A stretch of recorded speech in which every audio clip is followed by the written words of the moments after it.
ప్రవీణ్ పగడాల గారు wine షాప్‌కెళ్ళి payment చేసి తీసుకున్నట్టు ఒక స్క్రీన్ షాట్ అనేది, ఆ పేమెంట్ స్క్రీన్ షాట్ అనేది ఆర్‌టీవీ వాళ్ళు రిలీజ్ చేశారు. ఒకసారి ఆ స్క్రీన్ షాట్ చూడండి. మీరు కరెక్ట్‌గా గమనిస్తే అక్కడ ఐబీఎల్ అని కిందుంది. ఎల్‌బీఎల్ అని పైనుంది. అంటే నాకు అర్థం కావట్లేదు. ఒక యూపీఐ పేమెంట్ ఐడీ అనేది అన్నిటి దగ్గర సేమ్‌గానే ఉండిద్దిగా. అండ్ బై ద వే ఒకసారి ఇది కూడా చూడండి.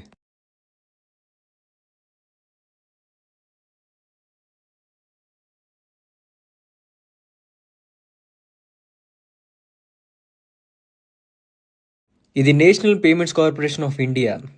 వీళ్ళు వెబ్సైట్లో ఉన్న టోటల్ యూపీఐ ఐడీస్ ఇండియా మొత్తంలో. ఇండియా మొత్తంలో ఒక్కొక్క బ్యాంక్‌కి ఒక్కొక్క సెపరేట్ యూపీఐ ఐడీ ఉంటది. ఓకే. సో, అలాగ చూసుకుంటే ఎక్కడ ఏ బ్యాంక్‌కి ఎల్‌బీఎల్ అని చెప్పేసి ఎక్కడా లేదు. అంటే ఇక్కడ క్లియర్‌గా మనకు అర్థమవుతుంది ఏంటిదంటే ఇది ఒక ఫ్యాబ్రికేటెడ్ ఎవిడెన్స్ అని చెప్పేసి. ఓకే. కాబట్టి వీటిని ఎవ్వరు నమ్మమాకండి. ముఖ్యంగా ఇలాంటి ప్రచారాలు చేసే ఈ